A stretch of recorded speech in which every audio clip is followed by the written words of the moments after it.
Well, good morning. You can go ahead and take a seat, NorthField family. It is good to see everybody this morning. I'm especially happy that everybody got the fall color palette memo. I feel like when it hits the 30s and 40s, we all run to the attic and get our burnt orange out. So it's good to see everybody in their burnt orange. Hey, my name is Tex, and I am one of the pastors here on staff, and super glad to see a full house on a Sunday morning. I've got a little secret to let you in on. If you haven't picked up on it yet, I am not actually from the state of Tennessee. I know, my accent, you would think I'm from Tennessee, but I'm really not.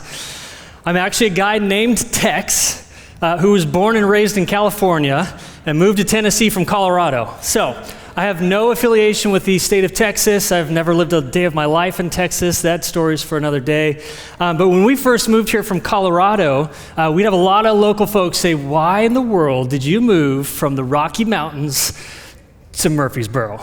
And we're like, because you guys have a wonderful, wonderful thing going on here, and we just wanted to play a little part in it. But I will say it has been a little bit of a culture shift for our family, coming from Colorado to Tennessee, but it's been a good shift, a lot of good shifts with the move. We've loved it here. Honestly, we feel like we've taken a little bit of a step back in time compared to the fast pace of Colorado living.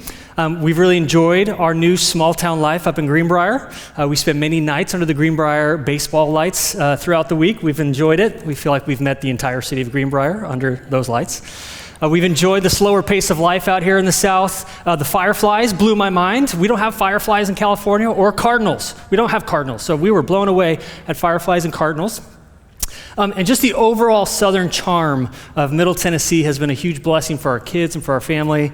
But I will say on the flip side of all that, it also has been quite the cultural learning curve to learn the Southern way of life. If you've never experienced the South like I never did until we moved here, we learned that the South does come with a set of quirks and some rules that aren't really explained to you until you get here and or you break them when you get here. A few things that I've learned the hard way is that it is freezing cold here. I have skied through a blizzard on the top of a mountain in Colorado, and it was not cold compared to the cold here in Tennessee. And none of you wear jackets. I don't understand that. Nobody owns a jacket out here. I was once told it's because we don't go outside when it's cold. And I'm like, well, I guess that makes sense. You don't need a jacket. Number two, driving in the South. I have lived in Southern California. I have driven the cliff sides of Colorado, and nothing holds a candle to when you leave Clarksville and you're driving towards Nashville, okay? It is like crazy town. It's crazy on the roads. Second place that's crazy is Indian Lake Boulevard. Can I get an amen to that? And I'm sorry if you drive that every day, but you are the fastest and you tailgate. I mean, it's kind of what I imagine the final lap of a NASCAR race is Indian Lake Boulevard, except the ending is not like a checkered flag and a trophy. It's like lunch at Taziki's. You know, it's like, congratulations, you survived. You get lunch today. And then lastly, the biggest probably southern curve that I've had to learn is these tornado warnings. Okay, Southerners do one of two things when there's a tornado warning. You either ignore it, you just keep shopping at Target like nothing's happening. Meanwhile, I'm like looking for a hole in the ground or like a chain to chain myself up to. Or everybody goes outside on their front porch and they look to the sky. I'm like, haven't you guys seen the movie Twister? Like, get in your house. But it has been, all that to say, it has been a huge gift and a blessing for our family to be here in Middle Tennessee. We've absolutely loved it. It's been a breath of fresh air. But what's been really interesting and somewhat comforting is realizing that I am really not alone in this whole learning curve of the Southern life. Because if you haven't noticed already, for you unicorns, that's those of you who were born here, the beautiful state of Tennessee is full of newcomers. There's a lot of us, and I'm sorry, but we love what you have here. They say that Tennessee is growing faster than ever, which I'm sure you can understand and agree, but that every single day, close to 200 people are packing up from wherever they're at outside of Tennessee and making Tennessee their new home. That is nearly 70,000 new residents each year, with the biggest wave of that growth happening right here on Nashville Pike. I'm just kidding, right here in Middle Tennessee, okay? Making it one of the fastest growing regions in the entire country. So more and more people are moving here from other states, and every day really reshaping what home looks like for them, and really reshaping the communities which they're growing in and growing and moving into in their region. And if you stop and think about it, that kind of growth can represent something really pretty incredible for us as followers of Jesus. Because every one of those new faces, those new families, those new students, your new neighbors, comes with an awesome opportunity. It's almost like Jesus, it's like God is literally bringing the nations to our doorstep, right?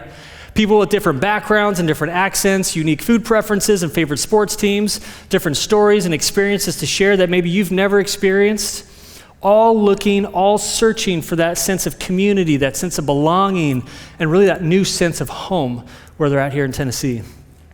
And while a lot of people move here for jobs or schools or a slower pace of life, I would challenge us to ask ourselves, what if God is doing something much bigger and much greater than we actually see on the surface? What if he is positioning us, the big C church, and then even down to the little C church like NorthField Church, to be the kind of people who open up our lives, who open up our tables, who open up our homes and hearts to the people that he's bringing near and into our lives. So rather than seeing the growth as something we have to deal with or adjust to, what if we see it as something we get to step into and participate in? Almost like an invitation to practice the same kind of hospitality and welcome that God extended to us when we first met him. And that's really what we're going to be diving into today, what it means to be a people who are obedient to God's call and welcome others into our lives the same way that God welcomed each one of us into his kingdom. So over the past couple of weeks, if you haven't been here, we have launched into a 40 Days of Hospitality series titled Make Room. And we've talked about what is filling up our lives. What is keeping us from creating space in our lives? Things that are keeping us busy, distracted, hurried so much so that we cannot slow down and be present. And then last week, we looked at how God, who was the very first host of creation, showed us what it means to actually make room and who we are called to make room for. So today we're going to bounce around a little bit in the Old Testament. We're going to continue the narrative from the creation narrative last week and in through to the Old Testament, and really see how God has called his people. He calls us. He more than just demands it. He calls us to join in and participate in living out a life where we are opening our homes, we're opening our lives, and we're opening our hearts to others. So, if you have your Bibles with you this morning, we're going to start in Leviticus 19. There's a short passage tucked away in there that I'd say really captures the heart of God when it comes to welcoming and hospitality, and how we are called to welcome others.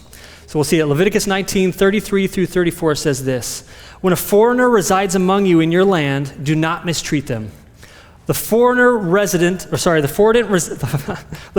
residing among you must be treated as your native born. Love them as yourself, for you were foreigners in Egypt. I am the Lord your God." Now, in Hebrew, the word used there for foreigner is ager. It's a fancy word that I did some research on this week, and it says that it can also be translated not just into foreigners, but into the word sojourner, resident alien, stranger, really anybody who's from the outside. It describes someone who's living among their own people, not among their own people, someone who's really not just passing through, but someone who's trying to find and build roots, residing in a new place. In other words, God was saying, remember what it felt like to be the outsider. Remember what it felt like to be a stranger, and now let that shape how you treat others. And I think the passage is short, but it's got a little bit of a punch in there. Notice the phrasing. God doesn't just say, don't mistreat people because they're strangers or they're outsiders. But he raises the bar and he says, hey, you go now and love them as yourself. And that's a big deal because at this point in the story, the Israelites had just been freed from over 400 years in slavery. And so when God says, go and love them as yourself, it's not just a rule, it's not just a command, but it's a very personal reminder for the nation of Israel and what they've just recently been through. He's saying, you remember what it felt like to be a stranger, to feel like what it felt like to be an outsider. You've been there before, so do not oppress them, do not mistreat them, but also now go and love them like yourself. See, God doesn't just give a command, he gives them a reason and a heart. It's a great parenting moment right there. Don't just say no, but explain. Explain why, explain your heart, because that's who God is, and that's who he has called us to be as well. See, the Israelites knew what it was like to be the oppressed. to cry out to God for somebody to remember them when they were the ones who were wandering and strangers in a new land. And now as they stand on the edge of a brand new life, a brand new land, God is saying, do not forget your story. Don't forget what it felt like to be an outsider. Let those memories shape who you are and how you treat others from here on out. And that call to remember where you came from is really a call to reflect God's heart towards others. It really becomes an echo and a rhythm that you see all throughout the Old Testament. If you've ever read the Old Testament chronologically, you will see continually he is pointing back all the time to remind them of where they were and how God had brought them out and welcomed him into his family. And that same hospitality and empathy that God showed his people is meant to become a spiritual practice that his people then extend to others. It's a call and an invitation for us to accept and to join in with. And here's the thing, it's not just about an ancient command or some church rule. It's about real faces, it's about real people, it's about real families, people that are sitting amongst us right now, people that are outside these walls. Maybe for you, it's that family that just moved in down the street that doesn't know anybody yet. You know, the family with the California license plates. Or maybe it's the teenager at school who feels completely invisible at school. Maybe it's a single parent juggling kids and work and dinner all alone in the apartment next door. I mean, you can go on and on and on, fill in the blank of the scenario, but that is where hospitality begins. It starts with gratitude and with remembering the grace God poured out on each one of us when we were the ones wandering ourselves, right? Moses goes on in Deuteronomy 10:18 through 19, and he says this, he's talking about God, he defends the cause of the fatherless and the widow and loves the foreigner residing among you, giving them food and clothing. And you are to love those who are foreigners, for you yourselves were foreigners in Egypt. Yet again, another reminder from God to his people, and you'll see this all throughout the Old Testament. And I don't know about you, but I love that picture of God. A God who defends, a God who provides, a God who protects and loves without preference, without favoritism. And we see it, like I said, all throughout history, God stepping in, standing up for his children, and going to bat for people like you and people like me, and loving and bringing people in to his family. Because the truth is, we serve a God who is not distant. We serve a God who is not detached from our lives. He's the same God that paints the sunrise in the morning and the sunset at night. He's the God that holds the galaxies in the palm of his hands, but he's the same God who sees the widow sitting at the table by herself, the kid who's never met his dad, the addict who is trying so hard to start over and start afresh, because that's who he is. He is a God who fights for the hearts of his children. And then Moses makes it super practical at the end there, and he says, because that's who your God is, that's who you should be. And so the message here is not a message of guilt or pressure or things you have to do to check off the box, but it's an invitation and a call to join in on what God's doing. It's an invitation into a fuller, richer way of living where we get to reflect the very heart and character of God himself. It's as if God is saying, hey, you remember what it felt like when you needed mercy or you needed grace or you needed somebody to love you and take care of you? I showed up for you. Now you get to go show up for somebody else. And that right there is biblical hospitality. It's like Tom said last week, hospitality is not fancy dinner parties. It's not the perfect throw pillows on your couch or wherever you throw pillows. It is showing up for people the way that God shows up for you and for me on a daily basis. It's making space for people who might not fit into your perfect schedule on your calendar or your comfort zone or your neighborhood or inside the self-constructed box that you've created of people who you like to hang out with or not hang out with. I'm a Dodgers fan, I'm sorry, okay? But I'm still called to love Braves fans and you Reds fans and whatever else fans there are, even Blue Jay fans. We are called to get outside of our comfy boxes and love those who may not look like us or talk like us or have the same interests as us. And that's why we do what we do as a church. When the Sumner Center comes along and supports families in crisis and passes out food throughout neighborhoods in Gallatin or sends teams to help folks in need here locally or around the world, we're not doing charity work. We are reflecting God's heart and heeding his call to not forget where we came from and to love our neighbors like God first loved us. To love without preference, to love without partiality. It's what happens when worship spills out outside of these walls into everyday normal life. I want to quickly just share with you a little story, a little personal story about my friend Miss Dee Dee. When we first moved here to Murfreesboro, or the locals call it Murfreesboro, in the fall, you know it's right, you locals know, it's Murfreesboro. In the fall of 21, we got settled in. Our kids made friends really quickly. They started riding bikes. They had this little street gang, and they started making these little rubber band bracelets. And they started selling these bracelets on the side of the road. Had really big dreams, made really small profit, but it was really sweet and cute. And about a year into the business, a sweet lady from across the street came shuffling over, and she kind of had a sweet little walk, and a big little smile. And she came over and she said, "Hey, I'm Miss Dee Dee." And we'd seen her from a distance, it was kind of from the driveway wave. We were busy. She didn't have kids, so we didn't really cross paths naturally a lot of ways. But she would come over and purchase bracelets from our kids. I think mostly because she just loved seeing the kids. But over time, she'd come across. We'd start to get to know her a little bit, kind of surfacey, but not very in depth. We did go into finding out that she had been struck by a car in a parking garage at one point, and she suffered a little brain injury.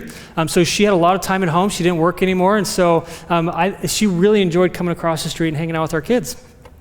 And then in the midst of a very busy season, my wife had this brilliant idea of like, hey, we need to slow down, and we should invite Miss Dee Dee over for dinner. And so we invited her over. We prepped the kids like, hey, this is how we love on people when they come over. Let's make her feel special. And so we had big plans for this fancy dinner. The whole, candles and tablecloths and home-cooked meals and whatever you do to make things fancy. But as we progress into the prep for this event, it really just became a pizza dinner. No candles, no tablecloth. We prepped the kids, like I said, and they made little cards and bracelets for our neighbor. They were sitting at our seat. We had her over. We're eating pizza. And about halfway through the dinner, I look over, and there's Miss Dee Dee, big old smile, and tears running down her face. And she thanked us in that moment for inviting her over and sharing a meal together, as she had not really been invited over to many people's houses in a long time. We would have never known the details of her life or her story had we not invited her in to our house for pizza. And that moment really changed something. I think for our family, our kids now, they love having people over. They love hosting. They love inviting people. And it blessed Miss Dee Dee, but I think it honestly blessed our family almost more because it was such a sweet opportunity to love on our neighbors and get to know somebody that we had no idea who was living across the street. She ended up becoming a really cool part of our little adopted family there in Murfreesboro. When we moved up to Greenbrier, she invited herself up for another pizza dinner in Greenbrier and made the trek up. And it was a lot of fun. And hear me here, I'm not tooting our horn. I'm not saying that was any grand gesture by any feat. It was a very small, simple pizza dinner, but a tiny bit of space turned into a huge blessing and a lifelong friendship. And maybe that's the challenge for all of us. Sometimes God just asks us to make a little bit of room, just open up a little bit of door, have a pizza dinner. They don't have to be grand, big ideas or big plans or big things. Small little moments to slow down and notice somebody, to invite them in, to take the risk of that awkward hospitality. There's a little bit of a rush in it. It's very, very fun because you never know how God is going to use those small little moments when you open up your heart and your home and your house. And that's exactly what we see in this next story. It is a story about a woman named Rahab in Joshua 2. And through her story, we see that same heartbeat of God, the welcoming of the outsider in and making room for someone that the world would have probably just written off pretty easily and pretty quickly. So enter Joshua. He's the new leader of Israel. He is stepping into some big shoes following the passing of Moses. And he is leading a generation that has spent 40 years wandering the wilderness. And they've been waiting for this moment their entire lives to move forward. And now they're finally standing at the edge of the Jordan River. They're staring across at the promised land, the land that God had promised their ancestors. But before they can enter into that land, there's an obstacle in the way between them and the promised land. And that promise and that obstacle is the city of Jericho. Now, fun fact, Jericho was a massive fortified city. I did the research for you. Don't worry. On top of the walls, you could literally race horse chariots around the walls of Jericho, up on top. That's how big the walls of Jericho were. So from the outside, Jericho looked pretty impressive, pretty impossible to breach. Its walls obviously were very strong. Their gates were very tight. And inside, the people were living in crazy fear because they had heard all that God was doing for the people of Israel. Splitting the Red Sea, defeating kings across the Jordan, and no one in Jericho wanted anything to do with those people of Israel because of that. So in a nutshell, they were not friends, they were enemies, and they were really bracing for an invasion. So Joshua sends in 2 spies into Jericho to quietly scout the city and report back what they see. And somehow those 2 men end up at the home of a woman named Rahab. Now, Rahab was not somebody who you naturally probably expect to see God use. She was a Canaanite, which meant she was an outsider to Israel, and she made her living as a prostitute. So by all accounts, she was the kind of person that Israel had been told to completely avoid at all costs. She lived in the wrong city, she worked in the wrong profession, and she had the worst reputation possible. But the interesting part about Rahab and her situation was that her home was built into the side of the wall near the valley. So right into the outer wall, her house is right there. So it's a very easy spot for travelers who wanted to get inside the city to kind of sneak in and sneak out without any of the locals seeing them. And that's where Joshua's spies end up.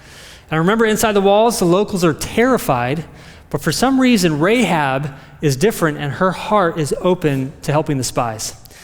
She has heard the same stories that everybody else in the city has heard, but instead of responding with fear, she responds with an incredible, authentic faith, really cool trust, because she believes that the God of Israel is the real, one true God.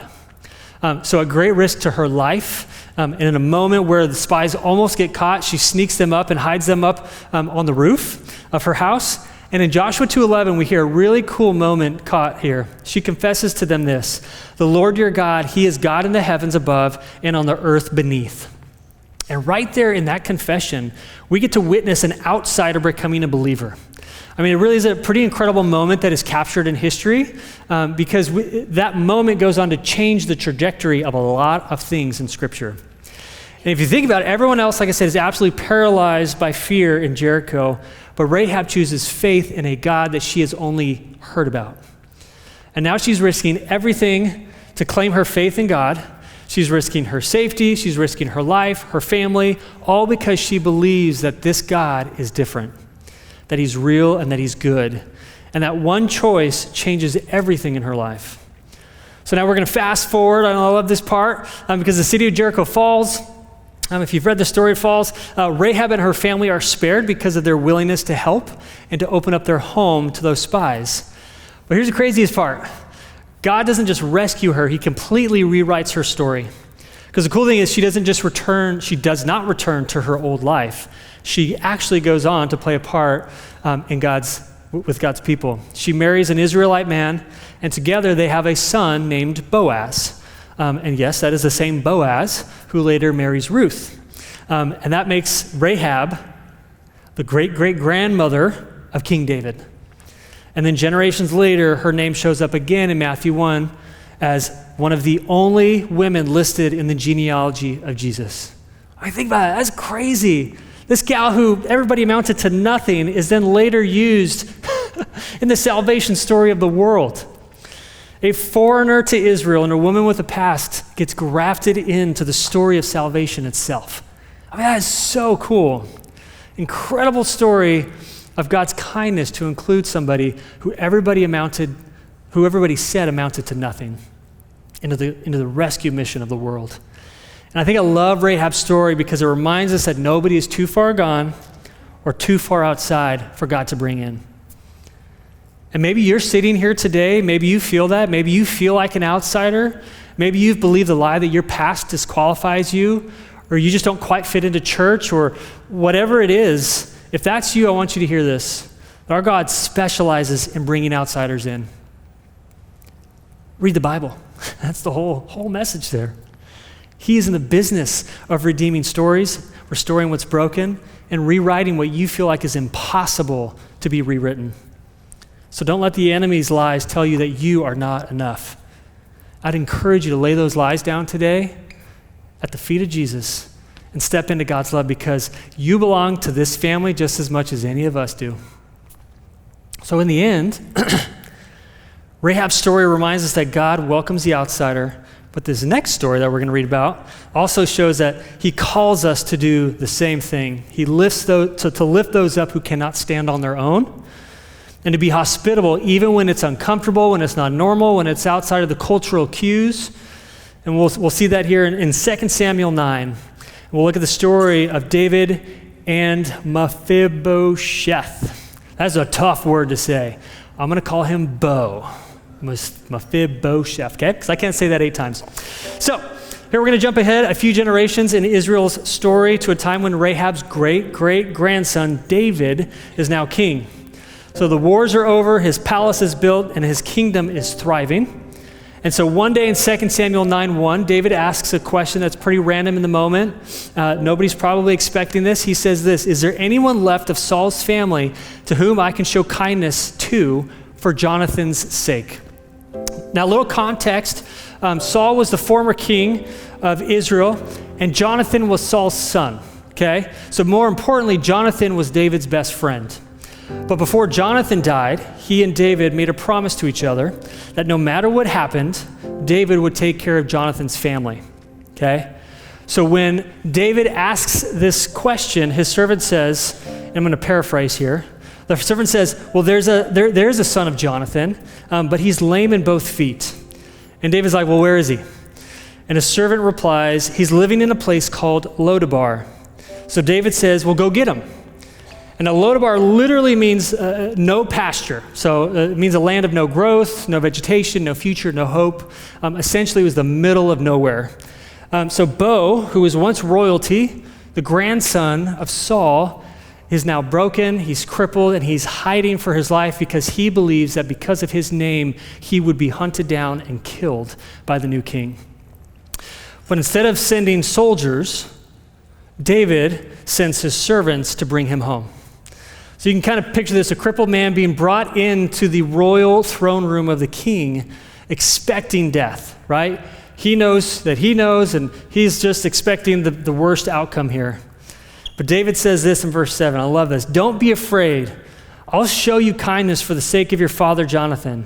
I'll restore your grandfather's land, and you will eat at my table. So David doesn't just spare him, he sits Bo right at his own table. He restores his dignity, and he calls him family. And from that day on, Bo eats at the king's table like he is one of David's own sons. And that is exactly what our king has done for us, right? Like that's the gospel message in a nutshell. When we were broken, when we were ashamed, when we were hiding, when we were hurting, we felt far from home, God pulls us in, pulls up a chair, and gives us a seat at his table, even when we didn't deserve it. And he brought us in, he looked us in the eyes, and he says, you'll eat here with me now, because you're my son, and you're my daughter, and I've got you. And if that is how the king treats us, then that is exactly how we are called to treat others. When we care for the vulnerable, when we make room for someone who doesn't think they belong, when we invite in those who the world calls outcasts or outsiders or strangers, we are echoing the same exact moment that David shared with Bo. This guy thought he deserved nothing. He thought he deserved death because of his name. And David said, no, you're my son and you'll eat with me from here on out.